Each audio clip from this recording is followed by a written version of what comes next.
My name is John O'Malley. I am the president of Worldwide New Testament Baptist Missions in Kings Mountain, North Carolina. Before Brother Rhodes shares with you God's calling on his life, his ministry background in Guyana, and the work he does for the Lord both here in America and in the Philippines, we both felt you should know the rich history behind his ministry. Scripture teaches churches plant churches. History proves churches plant churches. Every church which is scripturally planted has had help. Do you know the name of the American missionary Adoniram Judson? Do you know the name of the man who went to the field the same week as Judson did, but returned immediately to help Judson raise support? His name? Well, his name was Luther Rice. Luther Rice returned to America to raise support from Baptist churches for Adoniram and Ann Judson. Missions was not popular then amongst Baptists. Luther Rice had to kindle a fire in Baptist churches for missions. His message was simple. The Great Commission is the responsibility of a church. Luther Rice formed a network of Baptist churches to support Adoniram Judson. Luther Rice's ministry in America helped Judson plant churches in Burma. Luther Rice did more than raise support. He established 25 missions. He saw 112 missionaries follow God's call to missions. He helped start 15 Baptist universities and colleges. One church historian said that the return of Luther Rice to America was the most important event in Baptist history in the 19th century. The Great Commission says all the world must hear the gospel. No church is planted without people helping. Scripture shows the Apostle Paul had helpers. History shows Adoniram Judson had help in Luther Rice. And this moment shows Joshua Rhodes is a modern-day Luther Rice for the Philippines.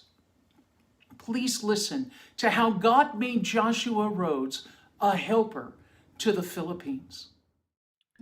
I grew up in a single-parent home. I first heard the gospel when I was 6 years old. A friend led me to the Lord, and as a teenager, I committed my life to the Lord to do whatever He would have me to do. Right out of high school, I joined the military and I served in Iraq as a firefighter. When my time in Iraq was coming to a close, my wife and I would take some time off together. I thought about taking her to Scotland for vacation. Over the phone, my wife shared with me that our pastor just returned from Guyana. He spoke of the people of Guyana being open to the gospel. So instead of Scotland, we went to Guyana on a vacation. We went for pleasure. But when we came home from vacation in Guyana, instead of bringing home souvenirs, we came home with a divine commission to reach Guyana with the gospel. We raised our support and went to Guyana as missionaries.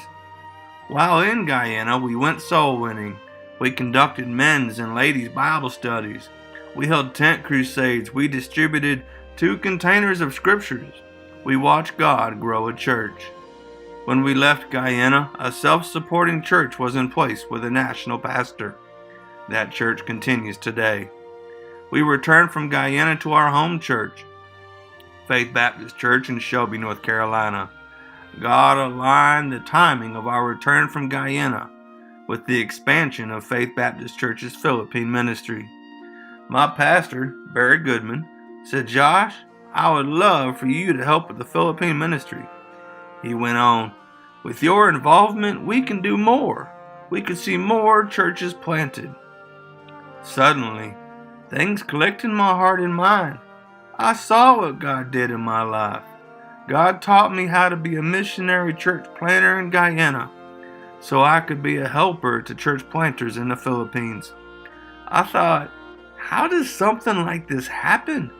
How a 6-year-old kid could go from a single-parent home end up a missionary and responsible for helping dozens of churches get started a half a world away?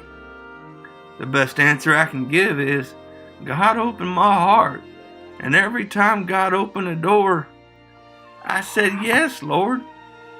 When people ask me, what do you do?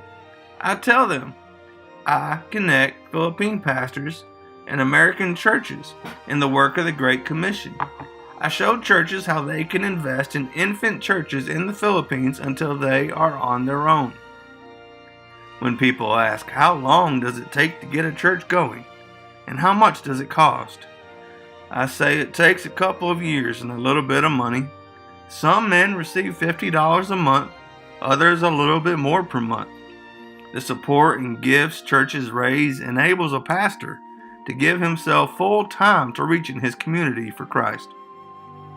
When people ask, how does this all work? I tell them, when a church graduates from infancy to a self-supporting church, which usually takes about 3 to 5 years, we've already identified the next leaders in our Bible college. We seek trained, qualified, and accountable men who are listening and looking for God's will. When I see this ministry, I see it as a kid with training wheels on a bike. Do you remember when you taught your child to ride a bike? You did not just put your child on a bike and push them down the road. I hope you didn't. What did you do? You put training wheels on their bike. You watched your kids. You worked with them. You cheered them on to success. Then one day when you felt they were ready, you told them, today we take off the training wheels. You watched with excitement as they started. Yes, they wobbled. Yes, you held your breath. Yes, they needed band-aids. Yes, they made mistakes, but they did it. They graduated from a bicycle with training wheels to a bicycle without training wheels. The bike with training wheels is the church. The rider is the church planter. The rider is qualified, trained, and prepared. The community where he is forming a church may have extra challenges. Like the Apostle Paul's work in Corinth, some church plants will make mistakes. They may wobble, but the church is the Lord's. He will sustain them. The Faith Baptist Church Philippine Ministry offers training wheels to developing churches. We work with them. We cheer them on. We watch and pray with them. Then after a couple of years, we help them by taking off the training wheels. They become their own church, committed to reaching the uttermost from their church. People ask, can the men in the Philippines do this without your ministry? Yes, they can. They can save their money to buy an airline ticket, get a visa, and come to America. They can spend 12 to 24 months traveling to churches to raise their support. There is a delay before they start a church. They spend far more money. Instead, we help the national pastors stay in place and not have to come to America for support. We follow Luther Rice's model. We help Filipino pastors stay in their own country by building a network of churches in America who want to help those we train and are accountable. Our network assists national pastors in the Philippines who plant churches. Now, with a population of over 100 million people, there is a lifetime of work to do in the Philippines. Getting Filipinos the gospel is my heartbeat. Our ministry has 3 principles by which we govern ourselves. 1, we don't want any church we start to be supported long term. Number 2, we don't want America to be the credit card for the Philippine churches. Number 3, we do not want America to become their God. Will you pray for the Filipinos to be told the gospel?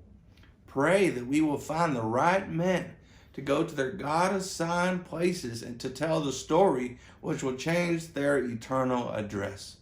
Please pray for me as I obey the Great Commission and help Filipino men reach souls for Christ. My calling is to tell their story here in America so they can tell Christ's story in the Philippines.